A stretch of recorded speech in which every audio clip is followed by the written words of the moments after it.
नमस्कार, आप देख रहे हैं आपका अपना चैनल भिवानी हलचल खबरों के संग में मैं मनोज कुमार। आइए डालते हैं नजर आज के समाचारों पर। भिवानी जिला परिषद में जिला परिषद चेयरपर्सन और वाइस चेयरपर्सन का चुनाव सर्वसम्मति से शांतिपूर्ण तरीके से संपन्न हुआ। भारतीय जनता पार्टी समर्थित अनीता मलिक को सर्वसम्मति से चेयरपर्सन चुन लिया गया, जबकि सुनीता कुमारी को सर्वसम्मति से ही वाइस चेयरपर्सन चुना गया। गौरतलब है कि 22 में से 18 पार्षद भाजपा ने अपने पक्ष में होने का दावा किया था। आपको बता दें कि भिवानी जिला परिषद के कुल 22 पार्षद हैं तथा जैसे ही 27 नवंबर को नतीजे आए तो भाजपा ने 22 में से 18 पार्षद अपने समर्थक होने का दावा किया था और वादा करती हैं कि सभी पार्षदों को एक साथ लेकर बिना भेदभाव के सबके समान विकास कार्य करेंगी। उन्होंने महिला होने के नाते कहा कि महिलाओं को अपने हकों की आवाज उठानी चाहिए। वहीं चेयरपर्सन व वाइस चेयरपर्सन की नियुक्ति की घोषणा करते हुए जिला अध्यक्ष शंकर धूपर ने बताया कि ये चुनाव सर्वसम्मति से व शांतिपूर्वक संपन्न हुए हैं। उन्होंने कहा कि नवनियुक्त चेयरपर्सन व वाइस चेयरपर्सन ने अपना कार्यभार संभाल लिया है। साथ ही उन्होंने बताया कि 22 में से 19 पार्षदों ने चुनाव में भाग लिया। हर एक महिला को अच्छा काम करने के लिए उनको उत्साहित करेंगे, अपने हकों के लिए वो आवाज़ उठाएं। देखिए, गलत काम चाहे जेंट्स हो या लेडीज़ हो, सबके लिए गलत होता है। सभी के लिए अच्छे काम होने चाहिए। हमारी सोच तो यही है और जहाँ तक हो सकेगा हमारी तरफ से पूरी कोशिश करेंगे कि भाई हम सबके लिए अच्छा करें। हमारे लिए सब एक समान है, किसी के लिए हमारे लिए हम कोई भेदभाव भी नहीं करेंगे। करने लग रहे हैं और भी सीखेंगे और सीख दे जाएंगे। अब तो शुरुआत करी है और एक दूसरे को सलाह लेके न जितना अच्छा हो सकेगा उतना अच्छा कराएंगे। हर एक की जगह पे जाएंगे और सबसे पूछ के क्या काम करना है सलाह लेके न, बड़े तय छोटे तय, तब हर एक की काम को पूरी जिम्मेवारी से निभाएंगे। पति से चुनाव हुआ है 19 पार्षद हैं, 19 सर्वसम्मति से अपना वोट डालकर ईमानदारी से भूमिका को निभाया है। उन सब का मत धन्यवाद करते हैं। तो दोनों आप चेयरपर्सन जी, वाइस चेयरमैन जी, दोनों जो महिलाएं हैं, तो कितनी खुशी हो रही है? महिलाओं के लिए किस प्रकार से काम करेंगे ताकि और महिलाएं भी अच्छा काम करांगा। ये भाई यहाँ राजनीति लाइन में है, अच्छा काम करांगा। सरकार ने हमें चुना है, अच्छे काम करेंगे।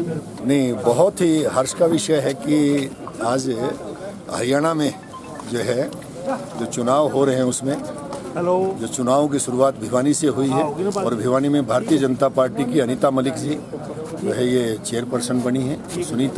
सुनीता कुमारी जांगड़ा वो वाइस चेयरमैन बनी है। सभी कार्यकर्ताओं का, सभी पार्षदों का, जिला पार्षद जो चुने उनका बहुत बहुत आभार, उनका धन्यवाद और इनको अनीता जी को और सुनीता को बहुत बहुत बधाई। विद्यालयों में दिए जाने वाले मिड डे मील में बच्चों के स्वास्थ्य को ध्यान में रखते हुए अब विभाग द्वारा थोड़ा परिवर्तन किया गया है। यह जानकारी देते हुए जिला मौलिक शिक्षा अधिकारी श्री नरेश मेहता ने बताया कि पहले दिए जाने वाले गेहूं एवं चावल के स्थान पर अब मिड डे मील में फोर्टिफाइड आटा और चावल देने का प्रावधान किया गया है। शुक्रवार को जिला मौलिक शिक्षा अधिकारी नरेश मेहता ने जानकारी देते हुए बताया कि मिड डे मील द्वारा एक डेवलपमेंट किया गया है, जिसमें विभाग द्वारा बच्चों को दिए जाने वाले गेहूं व चावल के स्थान पर फोर्टिफाइड आटा व चावल दिए जाने का प्रावधान किया गया है, क्योंकि इस आटे में आयरन व विटामिन की मात्रा अधिक पाई जाती है, जो बच्चों के अंदर पाई जाने वाली कुपोषण जैसी बीमारियों को दूर कर उन्हें स्वस्थ बनाने में सहयोग देगा। वहीं सभी स्कूल मुखिया व खंड शिक्षा अधिकारियों की मीटिंग बुलाकर इस बारे में सभी को दिशा निर्देश जारी कर दिए गए हैं। साथ ही उन्होंने यह भी बताया कि इस राशन का उपयोग 2 महीने तक ही किया जा सकता है। मिड डे मील से संबंधित एक नया डेवलपमेंट विभाग द्वारा किया गया है। उसमें पहले स्कूलों में आटे और गेहूं और चावल की सप्लाई की जाती थी, लेकिन अब विभाग ने एक नीतिगत निर्णय लिया है कि उस गेहूं की जगह फोर्टिफाइड आटा सप्लाई किया जाएगा, जिसके अंदर आयरन, फोलिक एसिड और विटामिन की मात्रा को ऐड करके बच्चों के स्वास्थ्य को सुधारा जाएगा। ठीक उसी प्रकार जो चावल की सप्लाई है वो भी फोर्टिफाइड कर दी गई है। उसमें भी इन बच्चों की ग्रोथ से रिगार्डिंग जो भी उसके विटामिन या जो उसके आयरन से संबंधित डेफिशिएंसी है उसको पूरा करने के लिए उसको फोर्टिफाइड किया गया है। और स्कूल सभी मुखिया को ये मीटिंग लेके समझा दिया गया है कि किस प्रकार से जो बदलाव हुए उस बदलाव को नीचे बच्चों तक जो है लेकर आना है और उनकी सेहत से कोई खिलवाड़ ना हो, क्योंकि ये सारी चीज़ें टाइम बाउंड होती हैं, इनकी एक्सपायरी होती है और विद इन 2 मंथ्स जो है इनको कंज्यूम करना होता है। जबकि पहले तो ठीक है 6-6 महीने तक भी जो है राशन जो है कई बार नहीं बढ़ पाता था, लेकिन इसमें ऐसा नहीं है। इसमें टाइम बाउंड एक्सपायरी है, 2 महीने के अंदर अंदर ये सारी चीज़ों को कंज्यूम करना है और इसके लिए सभी खंड शिक्षा अधिकारियों को और मुखिया को निर्देश जारी कर दिए गए हैं बाकायदा बैठक करके।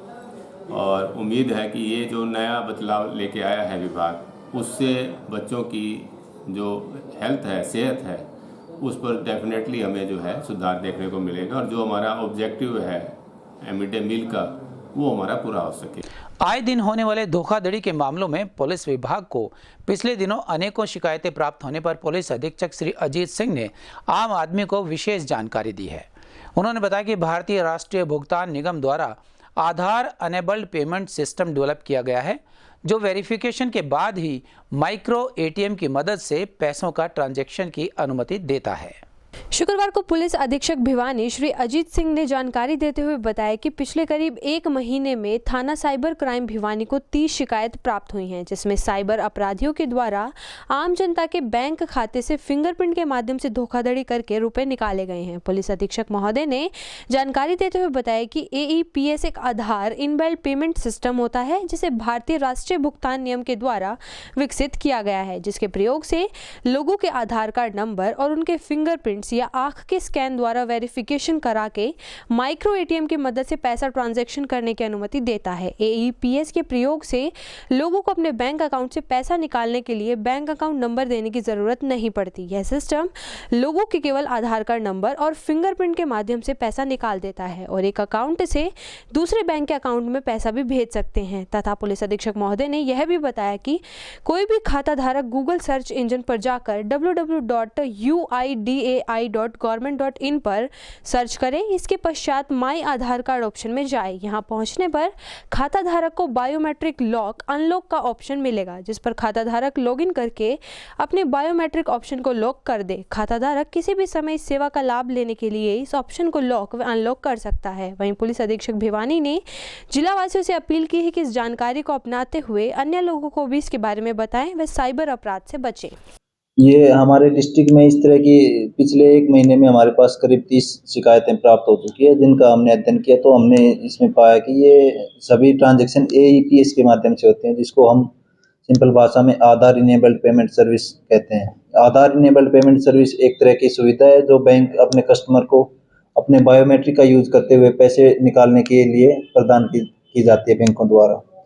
जबकि कुछ फ्रॉडस्टर इस सुविधा का गलत प्रयोग करते हुए उनके फिंगरप्रिंट का डेटा चुराकर और उनके खाते खाली कर रहे हैं। तो इसके लिए वो रजिस्ट्री का डेटा उठाते हैं। रजिस्ट्री की अनसर्टिफाइड कॉपी कोई भी डाउनलोड कर सकता है, जो अपनी रजिस्ट्री की अनसर्टिफाइड कॉपी डाउनलोड करके ऑनलाइन डाउनलोड करके और वो हमारे डिस्ट्रिक्ट भिवानी के लोगों का खाता खाली कर रहे हैं। तो इस तरह की घटनाओं से हम इस पर जांच कर रहे हैं, इसकी गहनता से जांच कर रहे हैं। हमने पहले भी इस तरह के मामले में बिहार के एक युवक को गिरफ्तार किया था, जो AEPS की ट्रांजैक्शन को अंजाम देते थे अपने साथियों के साथ मिलकर, और वो फर्जी बायोमेट्रिक्स बना के और उनका खाते में प्रयोग करके उनको खाता खाली करते थे। तो मेरी पब्लिक से अपील है कि वो अपने बायोमेट्रिक्स को सेफ रखें, अपने आधार इनेबल्ड पेमेंट सर्विस को अपने लॉक करके रखें और जब भी उसको ज़रूरत हो तभी उसको अनलॉक करें। इसके लिए हम आपको एक डेमो दिखा सकते हैं, जिसके कोई अगर किसी को अपनी बायोमेट्रिक लॉक अनलॉक करनी है तो वो कैसे, उसका क्या प्रोसेस है। SHO साइबर क्राइम थाना पुलिस स्टेशन भिवानी आप लोगों को एक नए तरह के फ्रॉड के बारे में अवगत कराना चाहता हूँ, जिसकी शिकायतें अभी दिन प्रतिदिन भिवानी डिस्ट्रिक्ट में बढ़ती जा रही हैं। और ये शिकायतें AEPS जो आधार इनेबल्ड पेमेंट सर्विस, जो बैंकिंग सिस्टम में एक तरह की सुविधा दी जाती है अपने कस्टमर्स को कि आप अपने बायोमेट्रिक का इस्तेमाल करके पैसे निकाल सकते हैं, जिसका कुछ फ्रॉडस्टर इन बायोमेट्रिक का गलत इस्तेमाल करके लोगों के खाते खाली कर रहे हैं।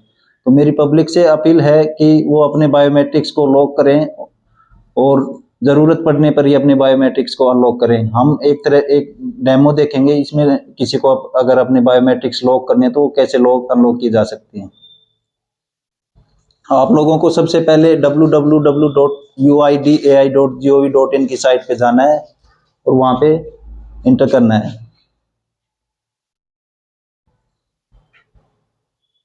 उसके बाद आपके पास आधार की जो भारत सरकार के जो आधार की वेबसाइट है वो आपके सामने ओपन हो जाएगी।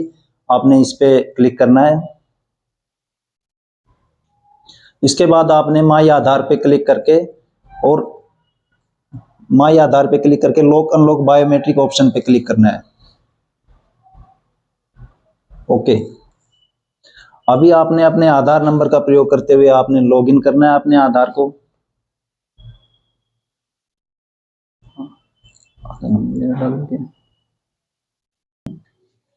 इसमें आपने अपने आधार नंबर का प्रयोग करते हुए इसको लॉगिन करना है।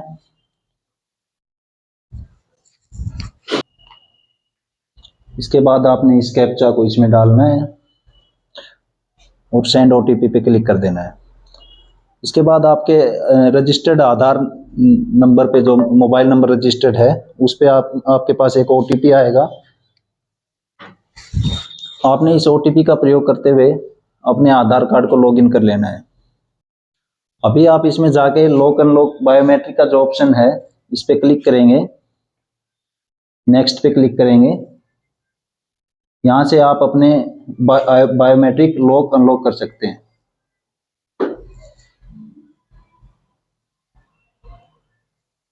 इस पे ऊपर भी करो, आई अंडरस्टैंड ऊपर वो है वो क्लिक करो। हाँ, नेक्स्ट।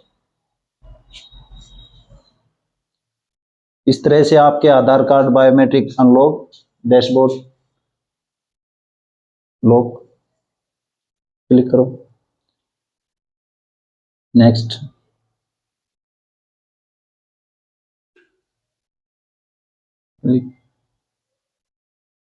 नेक्स्ट।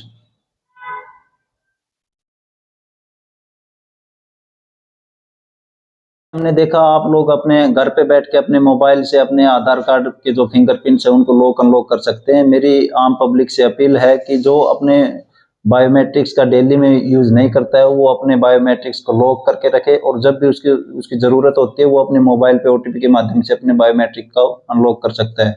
क्योंकि इस समय में साइबर क्रिमिनल हैं वो स्मार्ट होते जा रहे हैं और पब्लिक को भी समय समय पर जागरूक होने की जरूरत है। इसलिए मेरी पब्लिक से अपील है कि वो अपने बायोमेट्रिक्स को लॉक करके रखें। एक मिनट। इस तरह आप अपने बायोमेट्रिक को लॉक करके आप एईपीएस और आपकी बायोमेट्रिक का मिसयूज होने से अपने आप को बचा सकते हैं और आपका पैसा आपके बैंक में सेफ रहेगा। संयुक्त किसान मोर्चा भिवानी ने भूतपूर्व प्रधानमंत्री व प्रमुख किसान नेता चौधरी चरण सिंह का 121वां जन्मदिन किसान सम्मान दिवस और किसान मांग दिवस के रूप में मनाया। स्थानीय जाट धर्मशाला में आयोजित इस कार्यक्रम की अध्यक्षता 3 सदस्यीय अध्यक्ष मंडल ने की। वहीं इस कार्यक्रम में अनेक मुद्दों पर चर्चा भी की गई।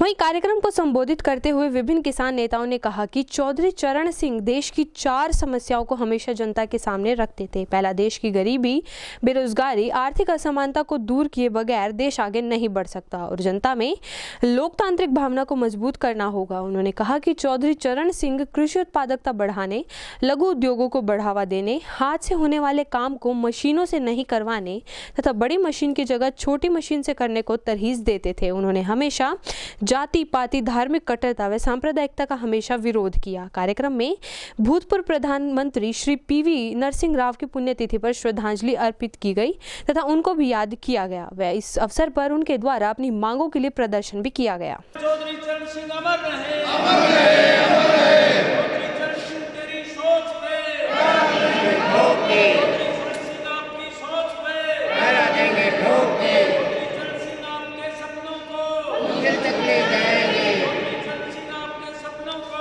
मंजिल तक ले जाएंगे। चौधरी चरण सिंह अमर रहे, अमर रहे, अमर रहे। किसान मजदूरों आम जनता के नेता चौधरी चरण सिंह अमर रहे, अमर रहे, अमर रहे।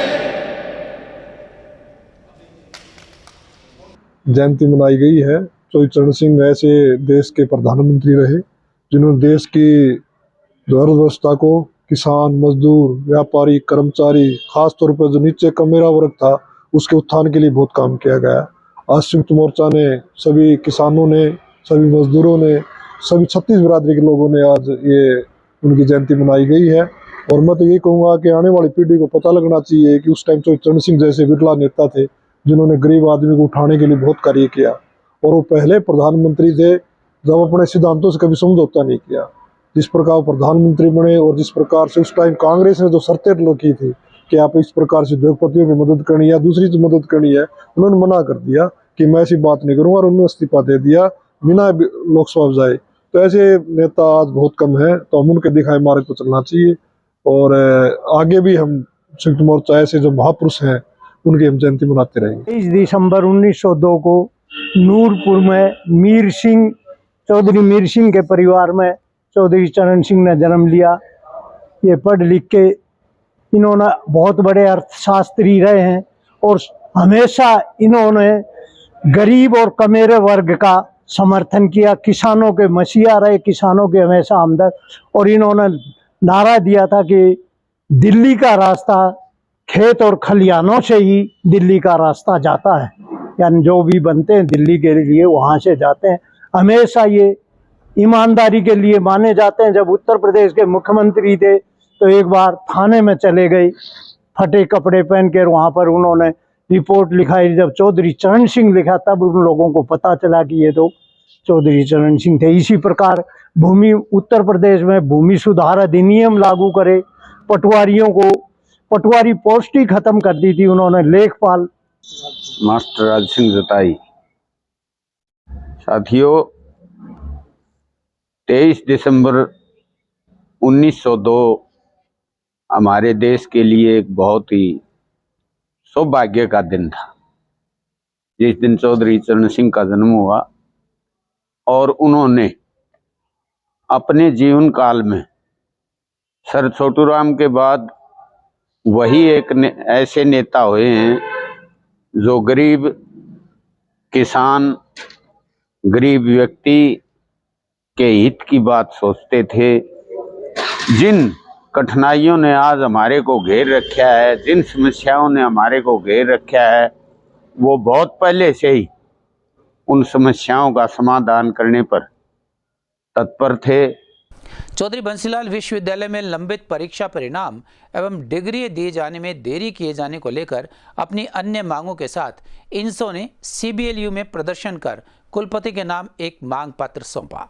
उनका कहना था कि छात्र हित में विश्वविद्यालय प्रशासन को सभी समस्याओं का समाधान कर देना चाहिए। में शुक्रवार को इनसो जिला अध्यक्ष सेठी धनाना व शहीद भगत सिंह छात्र संगठन के अध्यक्ष सोनू बामला की अध्यक्षता में विद्यार्थियों ने प्रदर्शन किया तथा CBLU के कुलपति को ज्ञापन सौंपा। इस मौके पर छात्र नेता अपूर्व यादव, जयदीप ग्रेवाल, अखिलेश सांगवान, मेघना मान व नितिन सैन ने कहा कि CBLU हमेशा ही विद्यार्थियों की समस्याओं को लेकर सवालों के घेरे में रहता है। भविष्य से खिलवाड़ न करने की मांगों को लेकर विद्यार्थी भी धरने प्रदर्शन करते रहते हैं, लेकिन CBLU प्रशासन पर जैसे कोई इसका फर्क ही नहीं पड़ता किया गया है।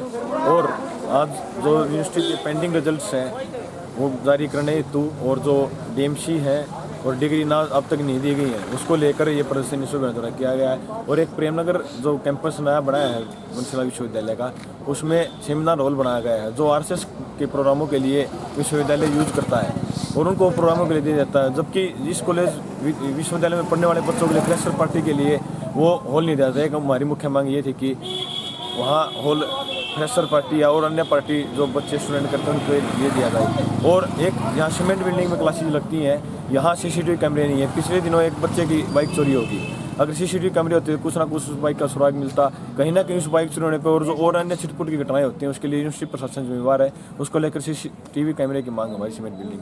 भिवानी में रेलवे ट्रैक पर ट्रेन के सामने कूदकर 11वीं कक्षा की एक छात्रा द्वारा आत्महत्या कर लेने का मामला सामने आया है। सूचना मिलने के बाद रेलवे पुलिस मौके पर पहुंची और शव को अपने कब्जे में लेकर चौधरी बंसीलाल सामान्य अस्पताल में रखवा दिया गया, जहां से शव का पोस्टमार्टम करवाकर शव परिजनों के हवाले कर दिया गया। प्राप्त जानकारी के अनुसार 11वीं की छात्रा ट्यूशन पढ़ने के बाद रेलवे ट्रैक पर जा पहुंची और चलती रेल के सामने छलांग लगा दी। छात्रा की खुदकुशी करने का अभी तक कोई कारणों का पता नहीं लग पाया है। 2 दिन पहले उसका जन्मदिन था, लेकिन लड़की रेलवे ट्रैक तक कैसे पहुंची और क्यों उसने इतना बड़ा कदम उठाया, इसको लेकर अभी तक परिजन सदमे में हैं और कुछ बोलने की हालत में नहीं है। वहीं लड़की की कॉपी पर रेल का नक्शा व टाइम टेबल और कुछ और शब्द लिखे हुए थे। इससे लग रहा है कि किसी कारण की वजह से आत्महत्या की गई है। वहीं जांच अधिकारी धर्मवीर सिंह ने बताया कि कल उन्हें सूचना प्राप्त हुई थी कि रेलवे स्टेशन के निकट एक 11वीं की छात्रा ने ट्रेन के आगे कूदकर अपनी जीवन लीला समाप्त कर ली है। पुलिस ने इस मामले में 174 CRPC की धारा के तहत मामला दर्ज कर अपनी आगामी कार्रवाई शुरू कर दी है। कल शाम को स्टेशन मास्टर भिवानी तरफ से रेलवे स्टेशन से मेमो प्राप्त हुआ था कि एक लड़की रेलगाड़ी के आगे कटकर मर गई है। इस सूचना पर अपने स्टाफ सहित मौके पर पहुंचा। लाश को कब्जा में लेकर 174 कार्रवाई में लाई गई है। अब लाश का पोस्टमार्टम करवाया जा रहा है और जैसे शुरू हो गई कार्रवाई में लाई जाएगी। की प्रतीक्षा है जो +1 में पड़ती है और इसके अभी रेलगाड़ी के आगे आने के कारणों का कोई पता नहीं चल पाया है, अभी पता लगा जा रहा है। किस प्रकार घटना करती है, क्या बताया परिजनों ने तो इसके बारे में कोई विशेष ज्ञान नहीं दे पाए हैं कि भाई मृत्यु का कारण क्या रहा होगा। तो अब इसके परिवार से स्कूल वगैरह से पता करके इसकी जांच की जाएगी। मौके से क्या बरामद हुआ, कहाँ गई? ये अपने ट्यूशन पर गई हुई थी। जांच उसके पास अपना पुस्तकों का बैग भी था जो मौका पर बरामद हो गया है। हमारे संग में बस इतना ही। अगले के लिए देखते रहेगा आपका अपना चैनल भिवानी हलचल।